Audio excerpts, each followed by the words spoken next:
Everyone, welcome to Sleepy Classes. और आज हम जानेंगे कि पोटेशियम आयोडाइड पिल्स क्या हैं और उनकी डिमांड एकदम से क्यों हम देख रहे हैं कि बढ़ गई है। तो आजकल हम देख रहे हैं कि कोई भी अगर सिचुएशन, मैक्सिमम सिचुएशन जो उठकर आ रही हैं, उनका लिंक हमेशा से यूक्रेन रशिया वॉर के साथ रहा है। दूसरी बात ये कि जो न्यूक्लियर थ्रेट दे दी थी रशिया ने रिसेंटली, हम देखते हैं to the western countries and particularly NATO and America as well, कि अगर आप करेंगे यूक्रेन को सपोर्ट डायरेक्टली तो क्या होगा, न्यूक्लियर वेपन्स को स्टैंड बाय पर रख दिया गया था रशिया के द्वारा। तो एज अ रिजल्ट क्या होता है कि यूके एंड यूएसए पर्टिकुलरली उन्होंने पोटेशियम आयोडाइड को जो है स्टॉकपाइल करना शुरू कर दिया। एंड ये चीज़ रिसर्चेस में सामने आई है कि 50% से ज़्यादा उसकी डिमांड बढ़ चुकी है। बट एक्चुअली में इसका लिंक क्या है वो हम जानेंगे इस वीडियो में कि पोटेशियम आयोडाइड का रशिया यूक्रेन वॉर के साथ क्या लेना देना है।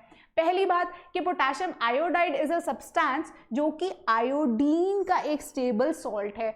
तब उसका क्या लेना देना कि आयोडीन का एक stable salt in the sense कि मॉलिक्यूलरली बहुत ज़्यादा स्टेबल है। और एज अ रिजल्ट अगर रशिया कल को कहीं पे भी न्यूक्लियर वेपन ड्रॉप कर देता है अगर, तो रेडियो एक्टिव जो सब्सटेंसेस हैं वो हवा में हमें पता है कि होंगे ही होंगे। So as a result potassium iodide हमें हेल्प करेगा। वो कैसे हेल्प करेगा हम आगे जानेंगे। तो जो पोटेशियम आयोडाइड है वो कैसे हेल्प करता है कि वो ब्लॉक कर देगा रेडियो एक्टिव आयोडीन को from entering particularly the thyroid gland. तो थायराइड ग्लैंड हमारे नेक में सिचुएटेड ग्लैंड है, largest gland in the body है। केमिकल इम्बैलेंसेस जितने भी होते हैं या केमिकल सब्सटेंसेस का बैलेंस है वो थायराइड ग्लैंड ही रिस्पॉन्सिबल होता है हमारी बॉडी में मेंटेन करने के लिए। तो पोटेशियम आयोडाइड को जब अगर आप इनटेक करेंगे तो जो हमारा थायराइड ग्लैंड है it will be protected further, और जो है आयोडीन अब्जॉर्ब नहीं कर पाएगी हमारी बॉडी, पर्टिकुलरली हमारा थायराइड ग्लैंड। सो क्या होगा कि हमारा थायराइड ग्लैंड बच जाएगा एज अ रिजल्ट, है ना। तो हाउ डज इट वर्क कि जो हमारे थायराइड ग्लैंड है उसको तो ये चीज़ नहीं पता कि जो आयोडीन आप अब्जॉर्ब कर रहे हैं whether it is radio active और whether it is non radio active. So अगर आप पोटेशियम आयोडाइड ले रहे हैं, कंज्यूम कर रहे हैं, तो आपका जो थायराइड ग्लैंड है it will reach a saturation point. तो saturation point is a point beyond which कोई भी ऐसा सब्सटेंस है वो आगे फर्दर किसी और सब्सटेंस को होल्ड नहीं कर सकता। तो इन शॉर्ट कि अगर आप पोटेशियम आयोडाइड को इनटेक कर रहे हैं तो आपकी बॉडी फर्दर या पर्टिकुलरली आपका थायराइड ग्लैंड फर्दर जो है और आयोडीन को कंज्यूम नहीं कर सकता, एब्जॉर्ब नहीं कर सकता।